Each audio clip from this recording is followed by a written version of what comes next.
Nous sommes à une importante interview avec le vénérable Dépol, qui est le sénateur de la région du Cavally, le doyen des sénateurs. C'est avec lui que nous allons aborder un certain nombre de préoccupations relatives au peuple ouai, surtout en général, et le peuple ouai de la région du Cavally.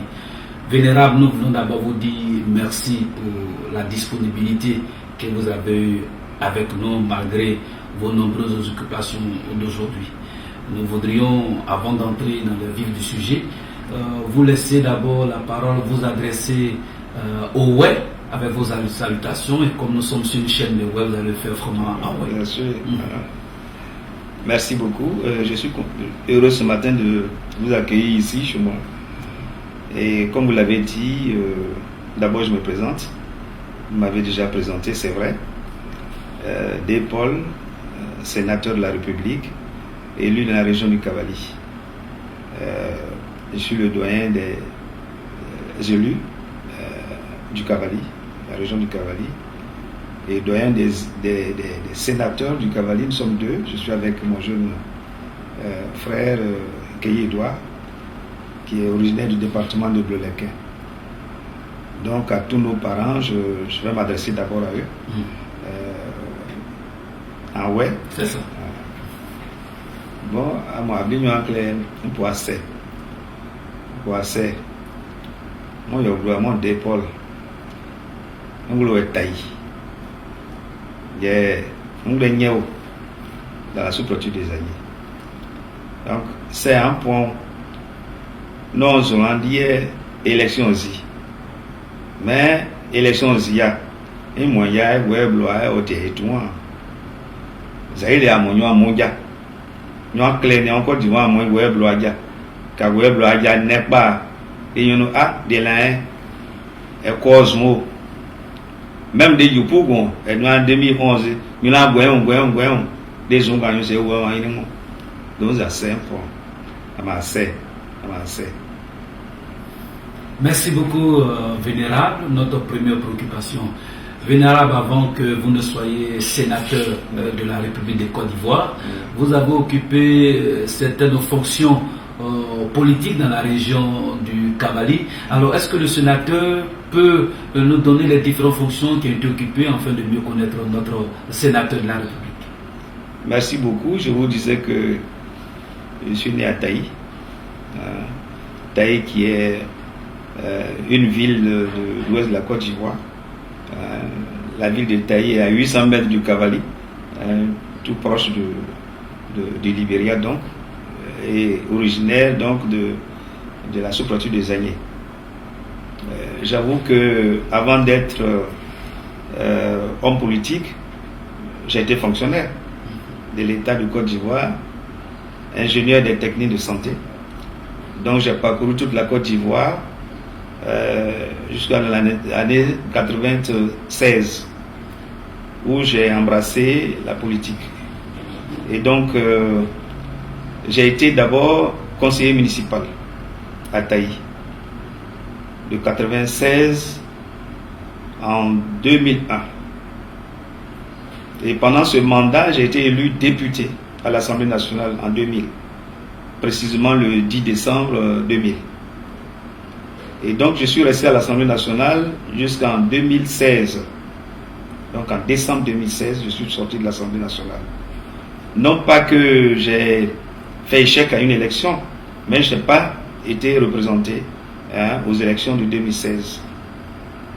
Pendant ce temps, pendant mon mandat parlementaire, j'ai été successivement conseiller général,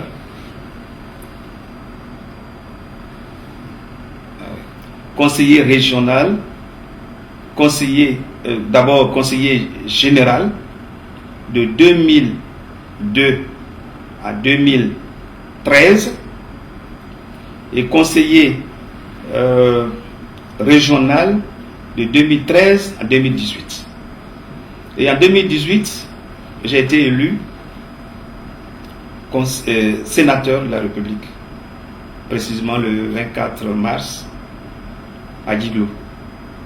Donc voilà les postes que j'ai occupés jusque-là. Et cela fait à peu près 25 ans que je suis un élu de la République. Merci beaucoup, Vénérable. Vous comptabilisez une bonne somme d'expérience dans la politique. Alors, durant le temps de votre présence au conseil municipal, au conseil régional, alors, Vénérable, qu'est-ce qui vous a le plus marqué? Oui, vous savez, je vous ai dit tout à l'heure les différents postes que j'ai occupés. Ce qui me préoccupe, c'est le développement. Vous savez que les postes au niveau du conseil municipal, au niveau du conseil général, au niveau du conseil régional, la politique, c'est la politique du développement. Comment faire en sorte que nos parents soient dans de bonnes conditions de vie, à savoir se déplacer facilement, se soigner, mettre les enfants à l'école, etc., etc. C'est ça qui m'a poussé à être un homme politique, essayer d'être auprès de nos parents pour leur dire comment on peut arriver à être heureux dans sa vie. C'est ça qui est important pour moi. Vénérable, parlons de développement avec tout ce parcours que vous avez. Alors, peut-on parler de développement dans la région du Kabaly, ou bien la région du Kabaly accuse vraiment de retard en termes de développement, ou bien il y a eu un départ de développement? Oui, il faut dire que c'est à deux niveaux. Tout à l'heure, je vous parlerai succinctement des problèmes que nous avons au niveau de l'ouest de la Côte d'Ivoire. Nous avons les mêmes problèmes que toutes les régions de Côte d'Ivoire. Mais à l'ouest, nous avons un problème particulier qui concerne le foncier rural. Aujourd'hui, tout ce qui tourne autour de ce qui se passe à l'ouest, c'est le foncier. Le foncier. Et l'État a pris des dispositions depuis 1998 pour que chaque habitant de la Côte d'Ivoire ait un titre foncier. Malheureusement, ce qui n'est pas encore le cas. Et la loi existe, mais si nos parents aujourd'hui ont des difficultés en matière de développement réel, c'est au titre de ce foncier-là. Vénérable, on revient justement sur ce dossier très important, puisque nous avons eu ce problème à dégénérer en conflit communautaire dans la région de Guendépé. Alors, dites-nous, aujourd'hui, la question de la forêt dans les régions du Kabaly et du Guémon, est-ce que véritablement on peut régler ce problème? Vous savez qu'il y a 3 sortes de forêts. Les forêts villageoises qui appartiennent à la communauté villageoise. Il y a les forêts classées qui sont du domaine de l'État. À côté de ces forêts classées, vous avez les parcs nationaux. Vous avez dans notre région, dans nos 2 régions d'ailleurs, nous avons le Mont Péco, dans la région de Diokwe, et vous avez le parc national de Taï. Donc, au niveau des forêts villageoises, nous avons effectivement un problème sérieux qui n'a pas été maîtrisé dès le départ par nos parents eux-mêmes. Parce que quand vous attendez ça et là, nos parents vivant en Europe, aux États-Unis, oui, les gens sont allés prendre nos forêts, mais en réalité, il faut aller sur le terrain parce que nous sommes sur le terrain. Comment nos parents ont cédé les parcelles de forêt à ceux qui viennent solliciter, les solliciter. C'est ça la réalité. Parce que ceux qui parlent, ils ne vont pas sur le terrain pour voir est-ce que Oulaï, on a arraché la forêt de Oulaï, ou bien Gueye, on a pris de force sa forêt, parce qu'il s'agit des forêts villageoises, des forêts qui appartiennent à la famille. Comment ces forêts se sont retrouvées dans les mains d'autres personnes. C'est ça que les cadres, les élus, ceux qui sont aujourd'hui dans la diaspora doivent aller chercher à savoir au niveau de nos parents. Quand il s'agit des forêts classées, ça c'est du domaine de l'État. Nos parents ne sont pas responsables de ces forêts qui sont aujourd'hui envahies. quand je parle par exemple de Gouindébé, par exemple, qui sont du domaine de l'État. Ça, c'est l'État qui doit gérer ce dossier. Les parcs nationaux, c'est l'État qui doit gérer ce dossier. Raison pour laquelle le Mont Péco, par exemple, qui était occupé dans les années 2000, aujourd'hui, c'est le parc national du Péco a été déguerpi par l'État, parce que c'est son rôle de le faire, c'est pas le rôle de nos parents. Voilà. Donc le problème du foncier, l'État met les structures en place. Aujourd'hui, ce qui est fait déjà à notre niveau, au niveau de l'État, au niveau de nos parents, c'est qu'il y a eu déjà les délimitations au niveau des villages. Dans tous les départements du Kabali. Au niveau des villages, il y a les délimitations. C'est-à-dire que chaque village aujourd'hui connaît sa parcelle de terre, de forêt. Maintenant, dans les années à venir, il faut que les familles essaient de délimiter entre elles, dans chaque village, ces parcelles. Et c'est à partir de ce moment-là que chacun saura exactement quelle est la superficie de forêt qui lui appartient. Voilà. Et à partir de là, vous pouvez faire des transactions, vous pouvez mettre des terrains en valeur, ou bien vous dites par exemple à celui qui occupe votre terre, bon ben voilà, tu me donnes, tu me payes un loyer, etc. etc. C'est de ça qu'il s'agit. Mais malheureusement, tous les conflits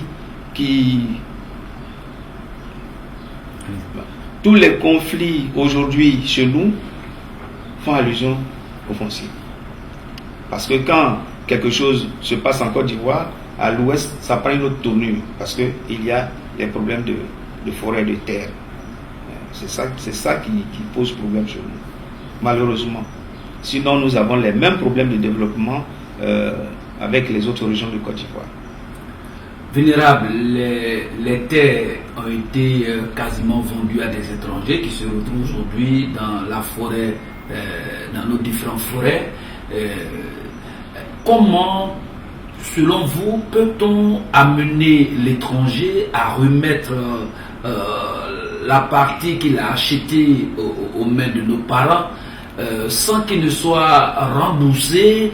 On nous dit que du fait qu'il n'y ait pas de papier entre des papiers régis par la loi entre l'acheteur et le vendeur, alors l'étranger sort perdant. Est-ce que vous pensez que ça c'est concevable? Est-ce que ça c'est recevable? Ça ne peut pas créer encore des conflits? Alors quelle méthode peut-on avoir pour récupérer les terres? Est-ce faut-il faire par la force? Alors selon vous? Non, mais vous parlez de vente. Moi, je ne parle pas de vente. C'est des forêts cédées. Vous savez, on parle de vente quand vous avez un acte notarié. Parce qu'on vend, même à Abidjan, vous avez un terrain à vendre, c'est devant notaire. À plus forte raison, des superficies qu'on cède à une personne. Les terres ont été cédées. Mais c'est pourquoi justement je vous disais tout à l'heure que l'État est en train de faire des délimitations des terroirs au niveau des villages dans un premier temps et puis au niveau des familles. Maintenant, si dans votre famille vous avez des terres qui sont avec Monsieur X, il y a un contrat qui vous sera lié avec ce monsieur. Parce que vous ne pouvez pas parler de vente, vous ne pouvez pas parler d'un papier qui n'existe même pas. Parce que le seul papier en Côte d'Ivoire qui est valable, c'est le papier du notaire. On dit, bon ben voilà, j'ai vendu ma parcelle, j'ai vendu mon terrain, voilà l'acte notarié que j'ai. Mais si nos parents, quelquefois, excusez-moi, par ignorance, cèdent les terres sans papier valable, mais ce n'est pas des ventes. Mais je vous dis que les étrangers qui sont chez nous, ou même les allogènes qui sont chez nous, le savent très bien. Parce que la loi sur le foncier est basée sur la communauté, basée sur les autochtones. C'est-à-dire que c'est les autochtones qui appartiennent parce que Kofi, par exemple, ne peut pas avoir, ça il faut le dire tout net, Kofi ne peut pas avoir une parcelle, par exemple, dans le Cavali, alors qu'il n'est pas originaire du Cavali. Kofi peut avoir sa parcelle, par exemple à Dibokrou, ou bien à Bouaké, par exemple.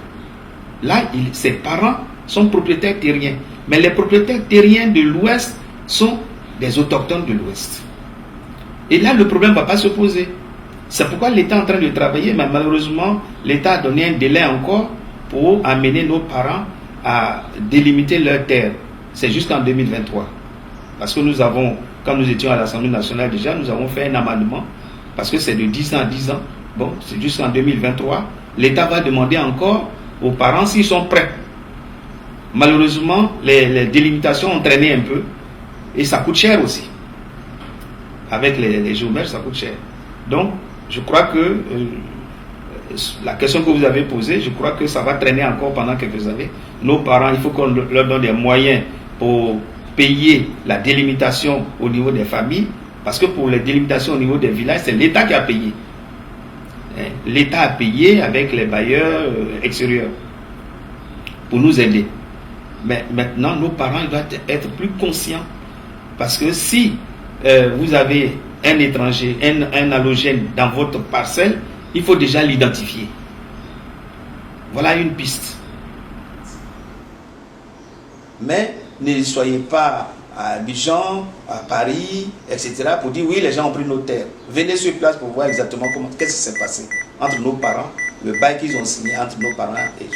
Vous savez, moi je donne toujours un exemple. Là. Vous allez prendre une maison pour y habiter. Donc je la compare à une parcelle de forêt, une parcelle de terre. Mais les premières transactions, c'est quoi? C'est la caution que vous payez au bailleur.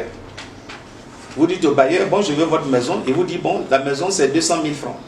Vous dites, bon, ben voilà, la caution, c'est combien? Il va vous dire, payez-moi 3 mois de caution. Donc, vous allez payer 600 000. Vous payez les 600 000. Et puis, après, les autres mois à venir, vous devez les payer. Mais c'est ce qui a manqué. C'est-à-dire, le monsieur vient, il dit, bon, ben je veux ta parcelle. Tu dis, bon, ma parcelle, 1 hectare, c'est 100 000 francs. Ou bien 1 hectare, c'est 50 000 francs. Vous lui donnez il vous donne les 50 000 francs, vous lui donnez la parcelle, et puis il ne vous paye plus rien. C'est là que je parlais tout à l'heure de l'ignorance. En ce moment-là, vous lui dites, bon, ben payez-moi 50 000 francs tous les ans, compte tenu de la culture que vous avez sur la parcelle, et puis vous payez les 50 000 francs, si c'est par an, si c'est tous les 3 mois. Quelqu'un qui fait l'EVA, par exemple, il peut vous payer tous les mois. C'est ce que la loi dit, en fait. Mais malheureusement, nos parents, c'est dans l'ignorance. On leur explique, mais c'est ceux qui sont de l'extérieur qui les intoxiquent. Sinon, ils vivent en harmonie avec ceux qui sont sur le terrain. Raison pour laquelle, d'ailleurs, quand ils ont une difficulté, celui qui est sur leur parcelle vient en aide. Mais ils ne sont pas en conflit. Et notre rôle aussi en tant qu'élu, c'est de faire en sorte qu'il y ait la cohésion. Et cette cohésion, on explique aux deux tendances.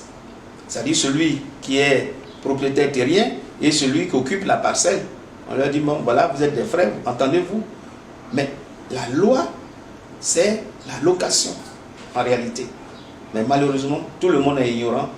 Mais les gens qui occupent les parcelles le savent. Vénérable. Donc il n'y aura pas de problème.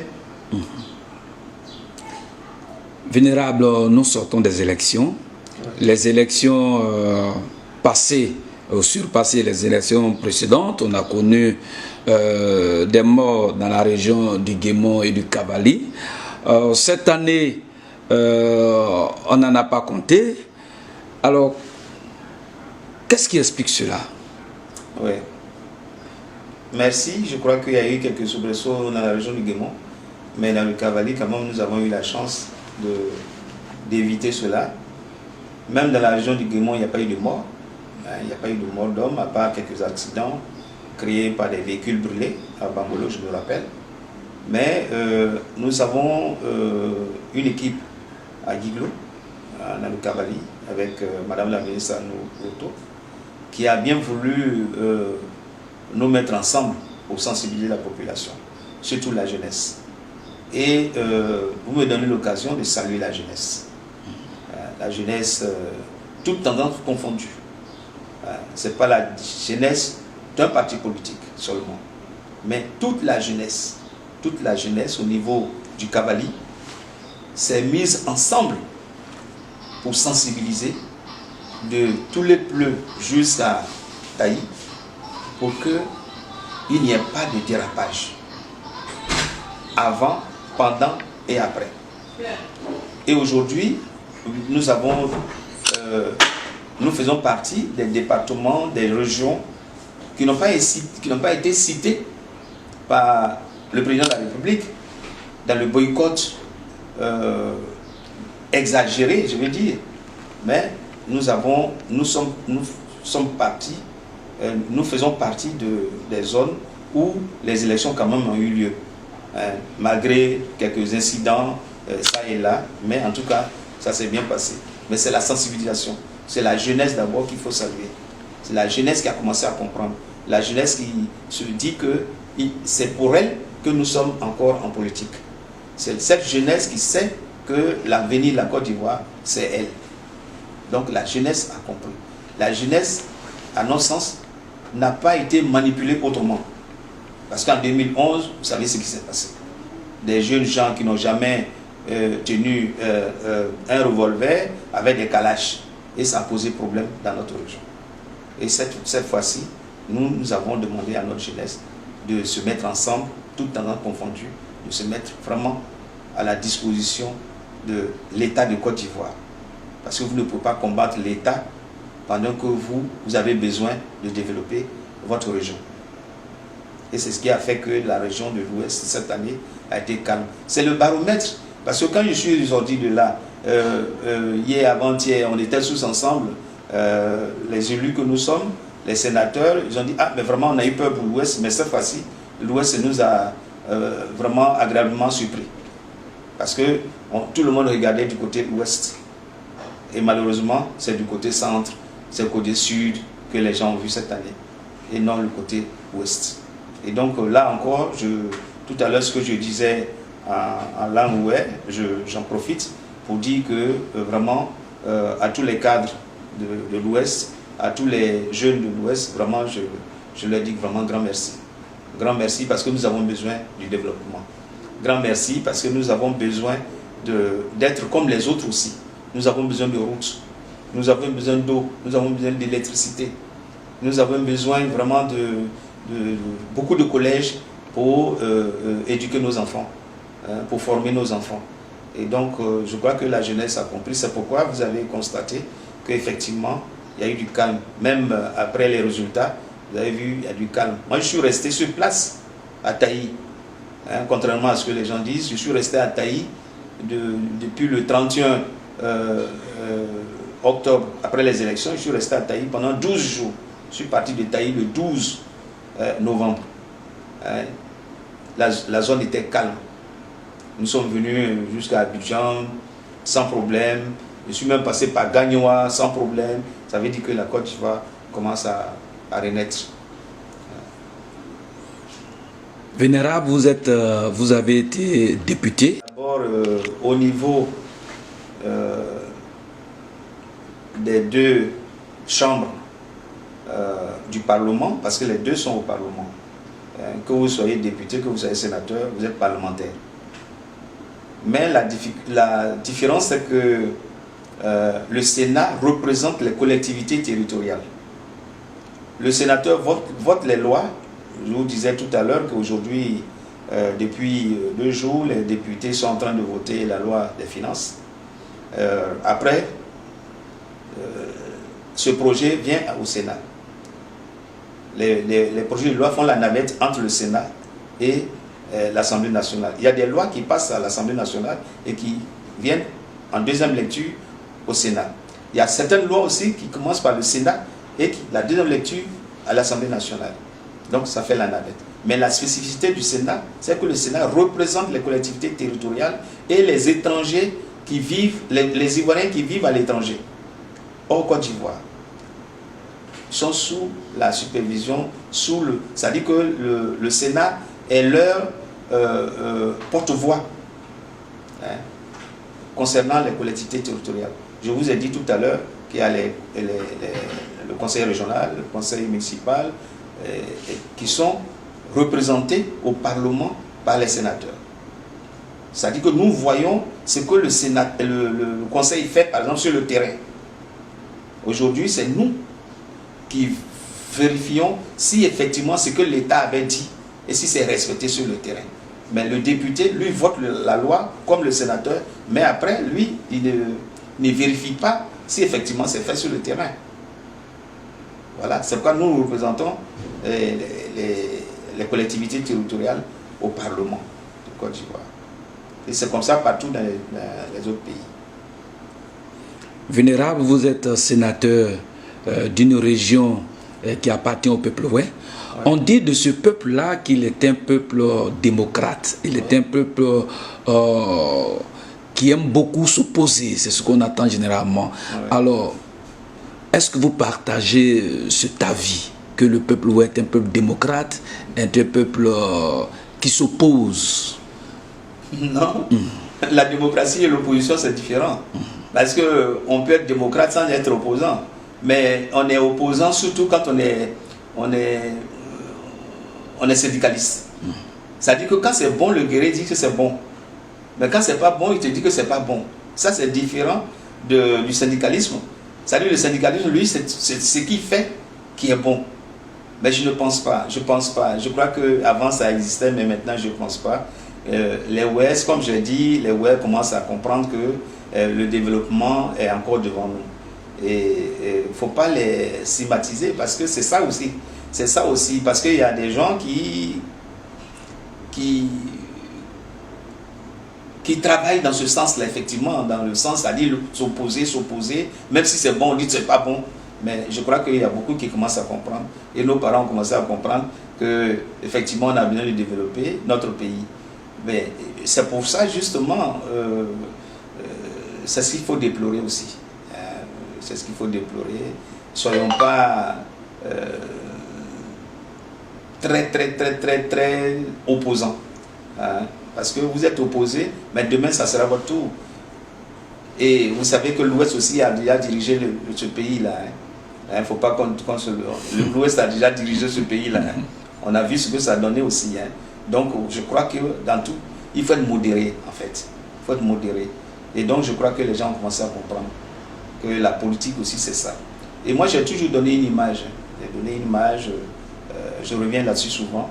Vous savez que les partis politiques, par exemple, c'est plusieurs chemins qui vont vers un objectif.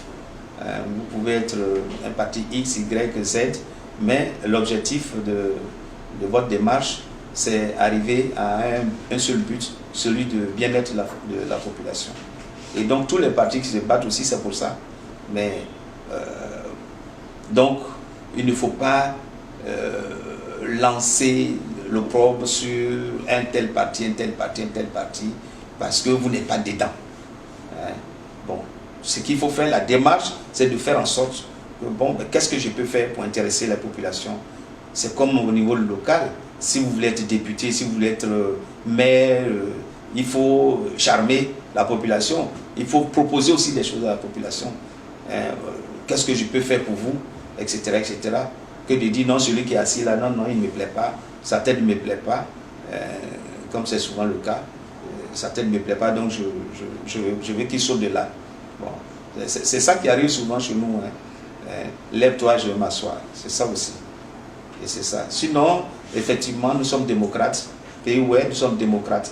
Mais aujourd'hui, il y a des démocrates civilisés. Il y a des démocrates civilisés. C'est-à-dire que, bon, ben voilà, ce que je voulais faire, c'est ce que l'autre est en train de faire. Donc vraiment, moi, je marche avec lui. C'est ça. C'est pourquoi nous sommes là. Voilà.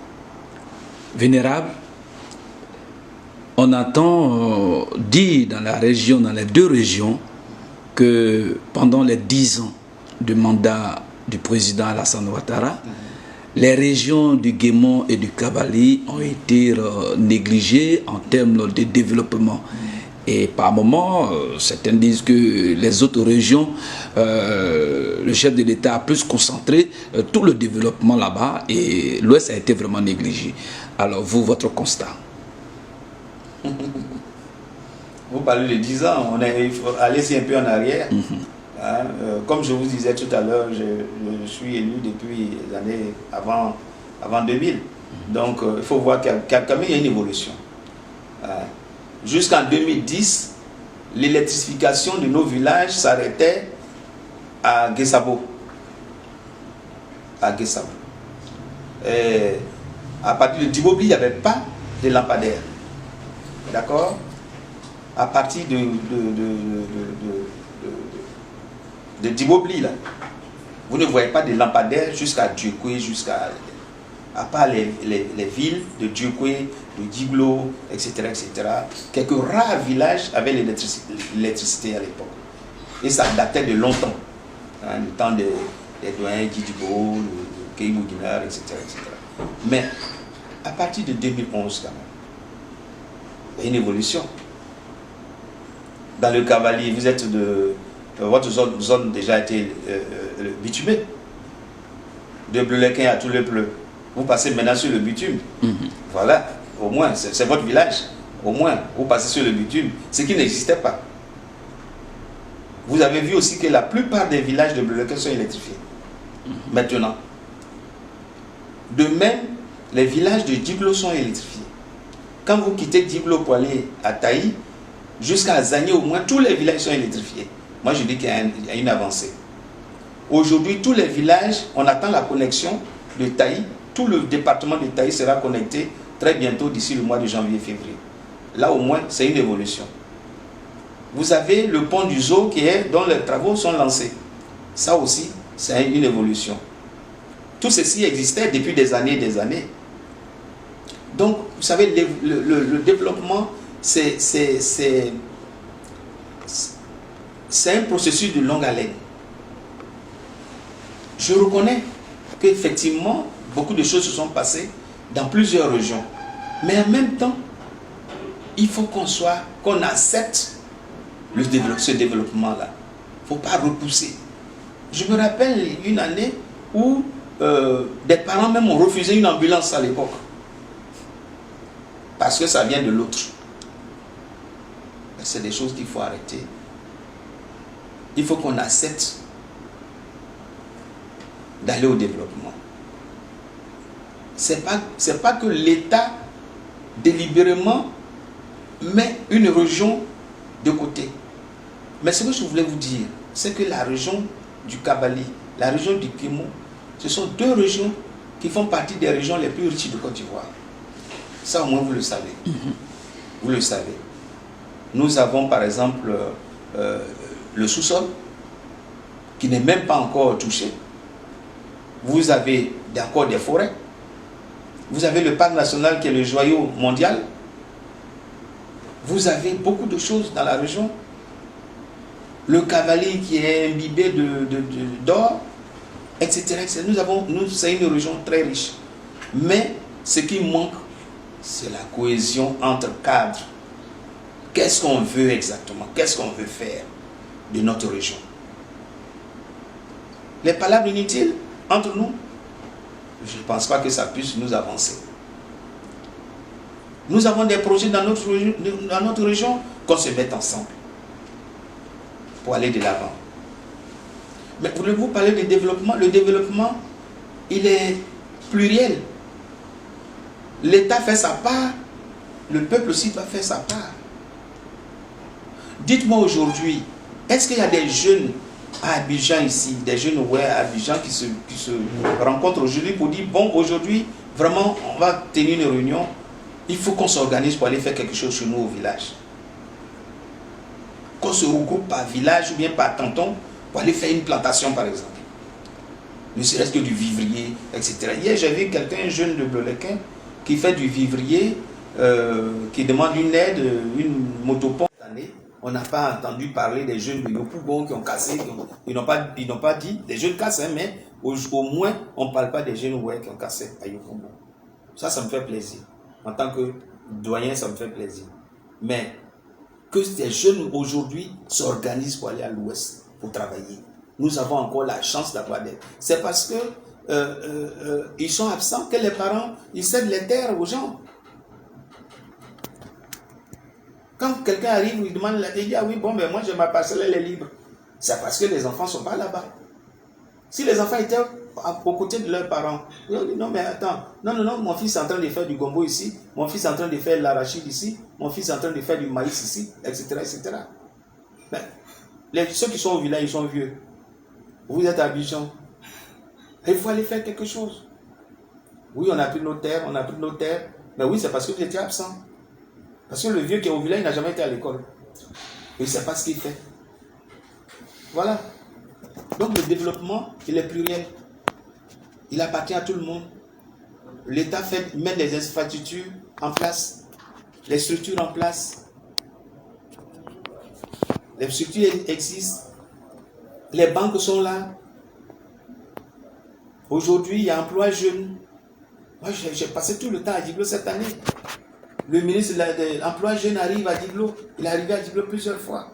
Organiser les jeunes pour qu'ils se mettent au travail. Mais ceux d'Abidjan aussi peuvent se rabattre au village là-bas pour avoir des prêts. Quelquefois même c'est des dons. Pour qu'ils se mettent au travail. Nous avons encore de la chance, nous avons encore des forêts. Il faut que les jeunes aillent travailler au village. Pour développer notre région. Vénérable, nous sommes à la fin de notre émission, de notre interview. Nous allons vous poser 2 dernières questions. L'avant-dernière question, vos rapports avec l'opposition dans vos régions et votre mot de fin. Écoutez, moi peut-être que vous me découvrez maintenant. Ce que j'ai dit tout à l'heure, je suis avec tout le monde. J'accueille tout le monde. Que vous soyez de l'opposition ou du parti au pouvoir où je suis, RHDP. C'est pour cela justement je n'ai pas d'adversaire en tant que tel. Je suis avec tout le monde. Mais je vous ai parlé tout à l'heure de la jeunesse. La jeunesse a travaillé sous la responsabilité des élus que nous sommes. Avec Madame la ministre, on a mis tous les jeunes ensemble. Mais ces jeunes-là, beaucoup sont FPI, UDPCI, les autres partis politiques, donc ils sont de l'opposition, qui ne sont pas forcément du parti au pouvoir. Mais nous avons réussi à travailler avec eux et nous continuerons de travailler avec eux. D'ailleurs, même, il y a certains qui ont fait un contrat même, qui ont lié un contrat. On a lié un contrat parce que nous allons travailler ensemble tout le temps pour le développement de la région. C'est-à-dire que moi, je n'ai pas de problème à ce niveau-là avec l'opposition. Je n'ai pas de problème. Maintenant, vous demandez mon mot de fin. Mon mot de fin, c'est de tranquilliser tout le monde, d'aller à l'apaisement. Aujourd'hui, les élections sont terminées.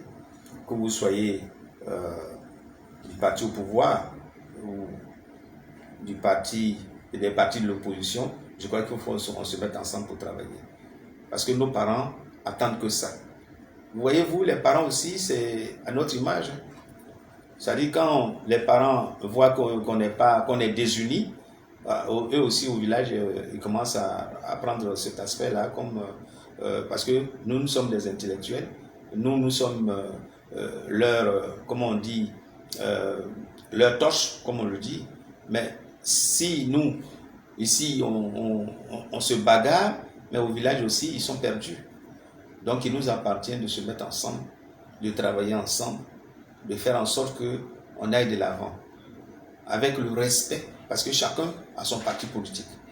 Les partis politiques, en réalité, c'est l'idéologie. C'est l'idéologie, bon, moi je veux faire ceci, je suis socialiste, je suis républicain, je suis démocrate, etc. etc. Mais en réalité, c'est le même combat. Mais il ne faut pas exagérer. Je crois qu'il ne faut pas exagérer. Moi, j'ai épargné certains débats qui font aujourd'hui que nous sommes là par rapport à la Constitution. Je vous ai épargné cela. Je n'en parle pas. À d'autres occasions, je vais en parler. Parce que j'ai visité tout ça. J'étais député quand on a voté la Constitution, l'avant-projet de la Constitution. Et on a été au référendum. Et après le référendum, et voilà aujourd'hui, voilà certains qui ont renié cette même Constitution. Donc là, je n'en parle pas assez. Et je crois qu'on n'a qu'à se dire que la Côte d'Ivoire, elle est une et indivisible. Il faut qu'on se mette au travail. Mais ils n'ont qu'à se dire aussi que la Côte d'Ivoire a vraiment évolué, véritablement évolué. Essayez de voyager un peu dans la sous-région. Moi, je fais toute la sous-région, je fais même l'Afrique, je fais certains pays d'Asie. Mais vous voyez la Côte d'Ivoire, elle est vraiment attrayante. la Côte d'Ivoire a évolué sous Alassane Ouattara. Ça, je peux vous le confirmer, et je n'en cache pas du tout. Je connais l'homme, je ne m'en cache pas. Le monsieur, il travaille. Mais vous voyez, tous les combats que vous avez vus, vous avez interviewé plein de personnes, il n'y a pas, tout ce qui s'est passé ces derniers temps, il n'y a pas un opposant qui a dit que le monsieur n'a pas travaillé. Il n'y en a pas. Mais tout simplement, oui, je devais être à sa place. Voilà, c'est tout. Donc, les Ivoiriens, en général, mettons-nous ensemble pour évoluer. La Côte d'Ivoire, elle est là, elle ne bouge pas, les hommes passent. Mais il ne faudrait pas qu'on brûle notre Côte d'Ivoire. Il faudrait que nous fassions en sorte que nos enfants, nos petits-enfants trouvent une Côte d'Ivoire vraiment développée. Au lieu de la brûler maintenant, au lieu de brûler tout ce qui bouge, je crois qu'on a intérêt à aller de l'avant pour que notre Côte d'Ivoire avance comme d'habitude, parce que la Côte d'Ivoire aujourd'hui, dans la sous-région, la Côte d'Ivoire est devant. Voyez-vous les rapports de la Banque mondiale, hier vous avez vu Mo Ibrahim, vous avez vu tout, la Côte d'Ivoire évolue. Voilà ce que je voulais vous dire. Vénérable, nous tenons à vous dire un grand merci de nous avoir reçus, de nous avoir accordé cette interview. Mais comme nous l'avons dit, nous sommes sur une chaîne de Ouai. Alors maintenant, en Ouai, vous allez lancer votre appel à votre peuple. D'abord, je tiens à vous remercier parce que c'est moi qui vous remercie.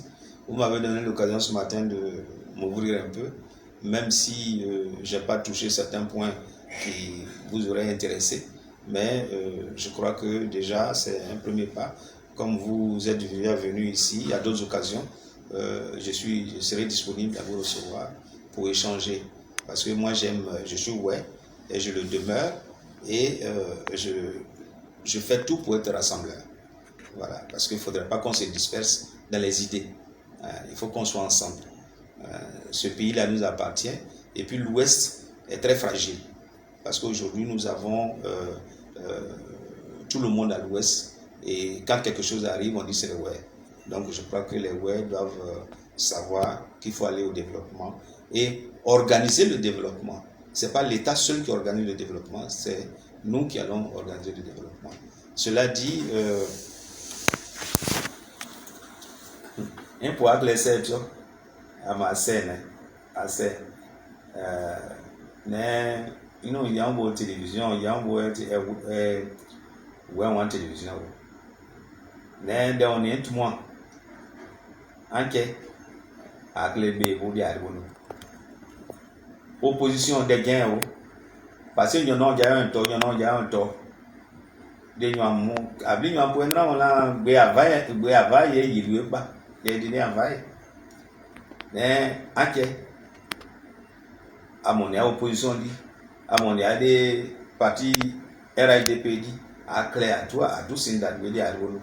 Parce que à qui y a ça, et ça ouais, et d'adou se plaint pas.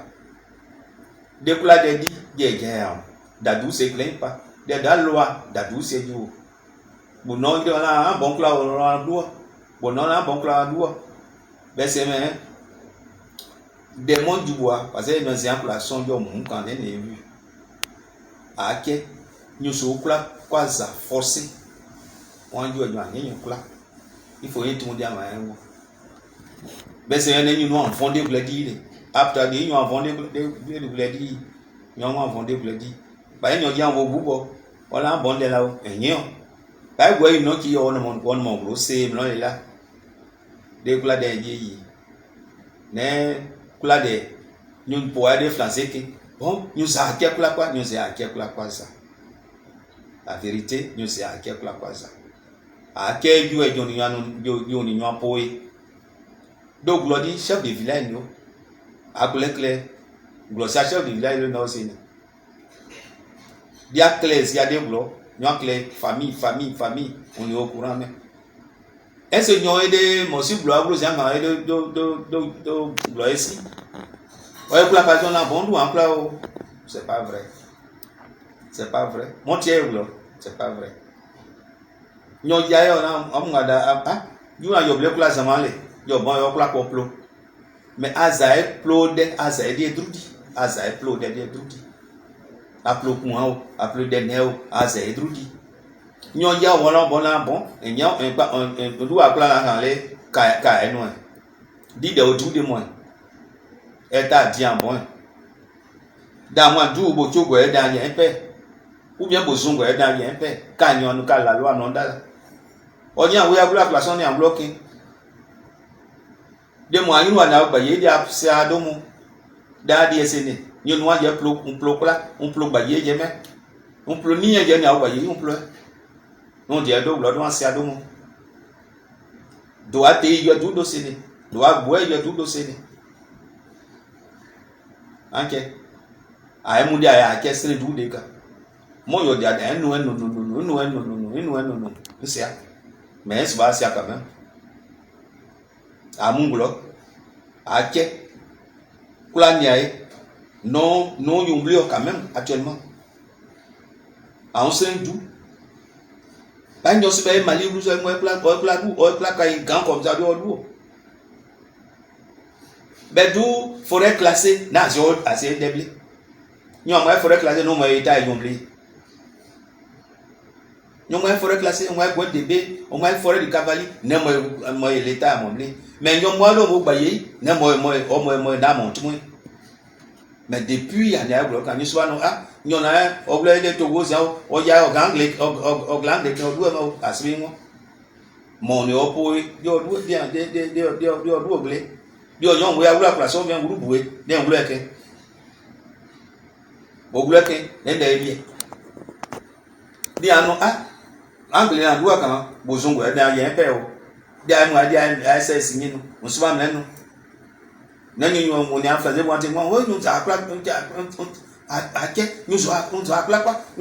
c'est faux.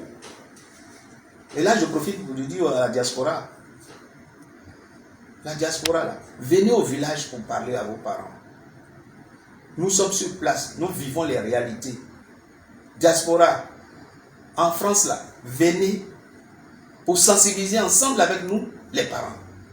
Ne restez pas là-bas pour dire oui, on a arraché les forêts à nos parents. Ce n'est pas vrai. Les quelques rares qui viennent voient les réalités. Et quand ils vont en France, ils vont à Paris, ils changent de langage, ils disent ah vraiment, en tout cas ce qui se passe là-bas c'est autre chose. C'est ce que je voulais dire et pour terminer. Il faut qu'on continue de sensibiliser nos parents. C'est la région la plus riche de Côte d'Ivoire. Je vous remercie.